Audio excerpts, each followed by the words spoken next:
Next up, at UFC Paris, we have the main event of the evening. We have Ciryl Gane taking on Serghei Spivac. Ciryl Gane, 11-2 overall. 3-2 in his last 5.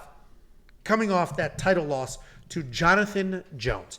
Taking on Serghei Spivac, 16-3 overall, 4-1 in his last 5. He is riding a 3-fight win streak. We all know Ciryl by now. He's an incredibly technical striker. He's got that really nice footwork, that in and out movement. For a heavyweight, people still, even after the losses, talk about how he could be one of the best heavyweight strikers. Certainly the best movement for a heavyweight striker because he dances around, he touches, he goes. He does get stoppages, but he doesn't rely on big one-punch power. It's an accumulation of things. He's moving. He's at cutting angles perfectly, going in and out perfectly. He can also wrestle as well. We haven't seen it offensively. He can offensively wrestle as well. He took down Dontel Mays 3 times. He took down Rosenstruck twice. He took down Ngannou twice. So he can wrestle, or Ngannou once. The problem is he has no defensive wrestling. The only 2 fighters that have ever tried to take him down for the most part did. John Jones took him down. Francis Ngannou took him down. You think you can take him down? No. Taking on Serghei Spivac. Humble Ange? Humble Ange. Angie Humble, baby. Serghei Spivac is a heavyweight grappler. Obviously, he's not going to be able to hang with Ciryl in the striking, but he is a grappler. He's got solid ground and pound, decent takedowns. His submissions are pretty okay. He's a capable striker, but not a high-level striker. He doesn't really have that one-punch knockout power, but he's got a decent jab, solid volume. His biggest issue, he's going to get the takedowns. His biggest issue is control. You can see how many takedowns he gets per fight. The reason, and it's 5, the reason it's such a high number is because he can't hold anybody down. He had to take down Derek Lewis. How many times did he take down Derek Lewis? 6 times. 6 times. Put him through the rinse cycle. He had to take down Augusto Sakai 6 times. These are not people you should be taking down 6 times to get the finish. Yes, you got the finish. That's very, very impressive. But you shouldn't need 6 takedowns to do it. That's Serghei's biggest issue, and I'm going to keep this incredibly, this is a very simple, even keel breakdown. I think Serghei Spivac wins this fight because anybody who's tried to take down Ciryl Gane has taken down Ciryl Gane. If Serghei Spivac tries to take him down, he should be able to take him down and have success. It's that simple. But let me zoom out and caveat that just a little bit. Serghei Spivac struggled to take down Alexei Olenek. Struggled. He looked like shit. The guy who fought Alexei Olenek didn't even look like he had the skills. Vivant Peaks. He didn't even look like he had the skills to be in the UFC. Now, since then, he's racked up some solid wins. He's looked good. His takedowns were clean. He's big. He seems to be getting his confidence. So I do think he'll win. But obviously, Ciryl Gane can dance around, touch up Spivac. If Spivac doesn't have the early wrestling success, then Ciryl Gane's just going to light this dude's face up, turn it into hamburger meat, and move on. But I am on the Spivac side. I do have a half a unit on him at plus 145.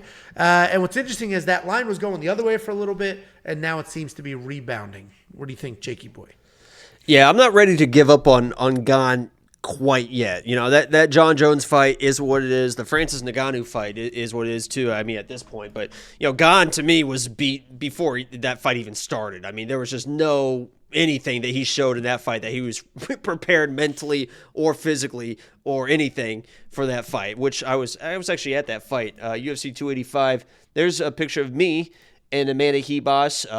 So that was a fun experience. By the way, happy birthday to Amanda Hebos. It was her birthday Saturday. I did message her or sent a tweet out on Twitter that she did not even acknowledge, which maybe she hasn't been on Twitter yet. I don't know what the issue is with that, but someday I guess. But Ciryl Gane, to me, this matchup, and you can tell me if you agree or disagree, which you're probably going to disagree, but that's fine because I'm right in the situation, is like the heavyweight version of Sean O'Malley and Aljo. Because I think Serghei is a good grappler. Right, and he's got doesn't have the control that Aljo has, but the way they both wrestle, not great entries. I mean, it's not like great singles. It's not open mat takedowns. It is just kind of pressure you with strikes, get you against the fence, and from there, Serghei, Aljo will level change, and he will turn into a wrestler, where Serghei is more of a body lock and trips. He loves the trips, inside trips, outside trips. The Derek Lewis takedowns, he's not going to be able to get those against Gane. I mean, he basically, one of them was like a headlock takedown. Then he was just seat belting him and just drag him to the ground. Ciryl Gane is too big of too much of an athlete for those type of takedowns to work. I mean, he has good balance, good footwork, but it's going to come down to the entries of Serghei. Can he get to a guy like Gane with the footwork, with the in-and-out style in front of the home fans? That's a huge part about this, because if you go back and watch that Tai Tuivasa fight where Gane was fighting in front of his home fans, it is head and shoulder the energy that he had in that fight. He is a different person. He is a guy that when he fights with confidence, you realize, holy shit, this guy is one of those top guys. He absolutely destroyed Tai Tuivasa. Obviously, he got dropped a little bit, but I don't think Spivac. I don't think Spivac's got kind of that shot that Ty is going to have. But he handled that fine. I mean, he handled the adversity fine, popped right back up and kind of destroyed him in that fight. I just don't like the entries of Spivac. I think he's going to do the same thing Aljo did, which is just kind of try to chase, and God just kind of beat him up and pick him apart. And I think Spivac's going to get tired. Not going to be able to get the takedowns once he gets beat up with the jab and the strikes of Gane. And by the time he's able to find him, I think Gane can just kind of shrug him off and lay on the volume and finish this fight. So it's a situation again, just like with Aljo. If Aljo was able to get a takedown on Sean was in big trouble. He was going to be in big trouble. If Serghei gets Gane to the ground flat on his back, Gane's going to be in big trouble. Big trouble. I just don't think he can get it there. So I'm sticking with Ciryl Gane. Did you watch my quick picks video? I don't watch anything that you do, but I know you watch all of my stuff. Well, you said Ciryl like in jest, but I was like, let's do a drinking game. Every time Jacob says Ciryl Gane instead of Ciryl Gane, take a shot. Did I do it? You did not do it until you forced it at the end there, but you normally do that like a lot. Like for some reason, you always call him Ciryl. And I thought of it because you and I were talking like this weekend and you said cereal. And I was like, man, I should fucking. Ciryl Gane. It's Ciryl Gane. There you go. Ciryl Gane. That's what Angelo eats. Fat Angelo. Ciryl Gane. Anyway. Poor guy, huh? You live a rough life. Life's pretty good. My eyes are unbelievably dry. That's wow. rough. I wonder why that is. Dehydration, most likely. I walk 8.1 miles. How's your today. elbow? I went to physical therapy. They got that taken care of. Yeah, it's crazy how that works out, isn't it? So I mean, Angelo literally was calling me crying. I think there's something really wrong. I'm like, Angelo, you haven't been in the gym in your entire life. You work out, you're going to be sore. You're going to be sore. He's like, yeah, but even when I touch it, it hurts. Like, yeah, you're going to be fucking sore, Angelo.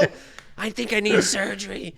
I couldn't move. I texted him today. How's the elbow? Oh, well, funny how that works. Eat a couple bananas and you're good. Physical therapy, man. Anyway. Jacob and I are split on this one. I do only have that half a unit. I saw the plus 145. I was like, man, he can get the takedowns. And that was it. But it would not be the most surprising thing in the world if Ciryl Gane just lights this dude's face up, danced around in circles. Because to your point, there have been moments where it's like, oh, yeah, he could be champ. Absolutely. Well, he was champ. And, well, not really. He had the belt around his waist, so... Okay. This dude has lost. I don't know what else to call that. If you put a belt around my waist, I mean, you're going to have to wrap it around twice if it's 20 years, but I'm going to call myself the champ. He has lost 2 title fights. He has 13 fights and 2 of them are title fight losses. Yeah, but his team is ranked in the top 100 in FIFA. Everything that? Sure. Anyway, $8,700 in DraftKings for Ciryl. This is probably a must play on either side because I do think if Ciryl wins, I think he finishes Spivac. I think he's got power. Somebody finishes somebody here probably. Yeah, exactly. I think you pick your side here. If you're very confident in Ciryl and you worded it well, where you're like, I haven't given up on him yet. And if you haven't given up on him yet, and he's the far better striker, it's not even fucking close. He's the best heavyweight striker there is. Yeah, he's the far better striker. It's just a matter of, okay, was that, John Jones took him down because John Jones is the GOAT. Yeah, Francis Ngannou took him down because he's a physical beast and nobody was expecting him to shoot takedowns. If that's the case, then yes, Cyryl's going to look great defending these takedowns. But if it's And he said, turns out, he said after that John fight, I'm gonna start working on my wrestling, which is like, wait till after why the fuck did you wait till then? Like the fuck did you think John Jones was gonna? John Jones can't strike with you. What the fuck you think he was gonna do? No, we'll see. I'm interested in it. Frankly, if Serghei Spivac was the favorite, I wouldn't have bet on him. I'd probably still pick him to win, but I wouldn't have bet on him. The reason I actually spent money, I was like, man, plus 145 is decent with a very clear path to victory. So that plus 250 would have been fine. If anybody has one of those, let us know. Yeah, one of those tickets. are nice. That would have been juicy. Yeah. Yeah, and I still, and to your point, I picked Gane. Didn't bet him. Yeah. Well, that was like me without. I'm not ready to give up on him, but I'm not. He's not getting my money anymore. I've been there, done that. So. Well, that was. That's basically. That was when.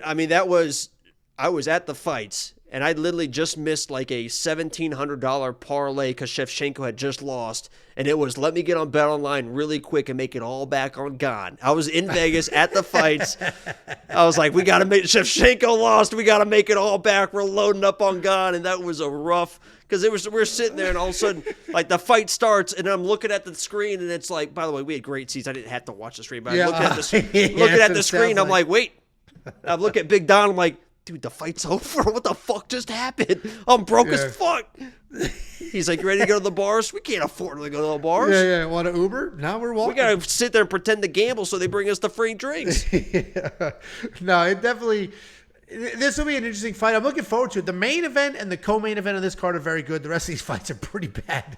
This is a pretty bad fight card. There's some. It's weirdly sprinkled in, like the Fareed fight. That's a good fight. Sure. And that's about it. Yeah, it's not a great card. And you know what? These are the cards that deliver. The ones that don't really have the name power. We're gonna make it fun Saturday though. We're gonna live stream. It's my first live stream back. We're gonna make it fun early. I like the early one. Starts at 11, I think, Central. And it's your only live stream for a little while because then 293 is right after. So you got to get it all in. Oh, we'll be straight. You're coming over. My mommy's gonna be in town and she's cooking a feast. Did she get out? I don't know if my mom got out. She was supposed to fly today. Thursday, she's flying. I think my sister asked and she didn't respond, so it's like that's not good. Or no, she did. Yeah, she did. Yeah, no, my mom's flying out. Supposed to fly out Thursday. $5 from Siggy said, "Where's the safety parlay for this week?" It's not up yet. Well, you didn't finish the. When people spend money, so you read it all. Big Chungus. There's a chungus among us. Make a noise you think somebody named Big. Laugh like a Big Chungus would laugh. I got one ready. Big Chungus sounds like a Polynesian, like a Hawaiian, big, like that dude in Forgetting Sarah Marshall on the beach. That looks like you're the guy on heavyweights where he's like, hop on the scale, and the second he hops on the scale, he's like, get off the scale. Get off the scale. WWE Congratulations, Angelo. You're the fattest boy in camp. Jesus Christ. My mother is 5'1" and weighs less than 100 pounds, so she is not Big Mama. Well, okay. She's awesome though. She's cool. She's literally. I literally have her cooking a whole feast, an entire feast. Anyway, guys, let me. Do you have enough rooms there? Because I got an extra room. I'll let her stay here. Maybe she'll clean that fucking dump. Dude, this my part right now is like clothes. Fucking disaster. Why? Holy shit! I just have given up.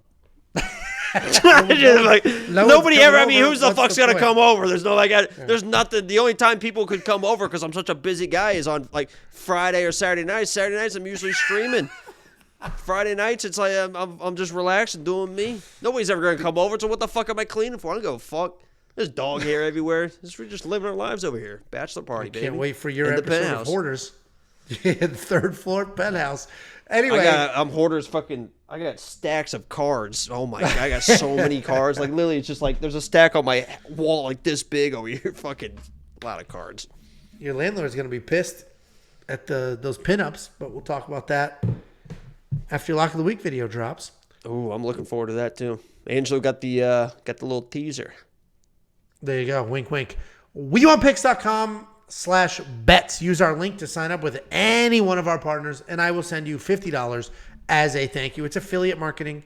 They're going to pay me, and then I'm going to pay you some of that money. It's just literally that simple. WeWantPicks.com/bets. Sign up, make a deposit, and I'll send you that $50. You can use that money to become a premium member. Premium membership is going to get you everything you can imagine, including courses.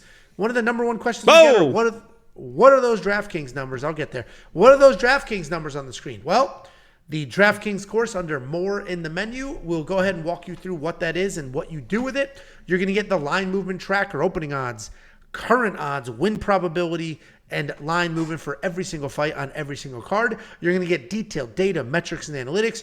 You're going to get far more than just me and Jakey Boy. There are now 5 different analysts giving you picks and bets for every card. It's the running mouth MMA running. It's the running mouth MMA.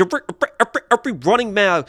It's the running mouth. We want picks. Collab. It's the collaboration running mouth. And we want picks. Angie, baby. Do it, baby. Spit your verse, baby. Go, Angie.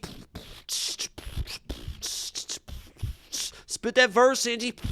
Spit that verse, Angie. Okay.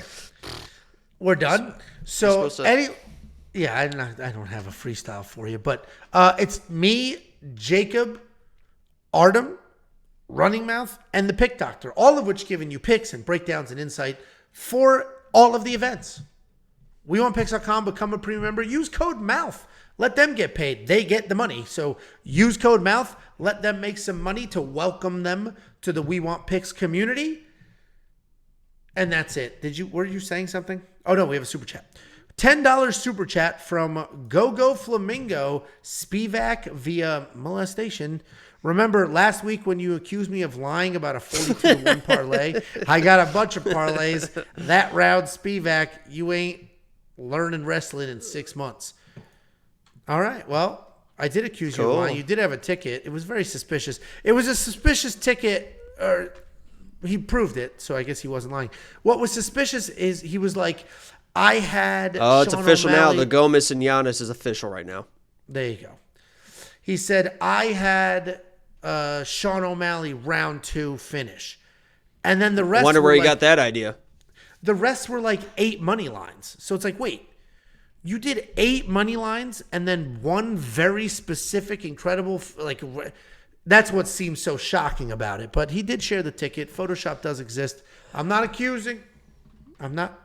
Thank you very much for the super chat. If the glove doesn't fit, you must acquit. It's the running mouth. The running mouth. There you go. The running mouth. It's the running mouth.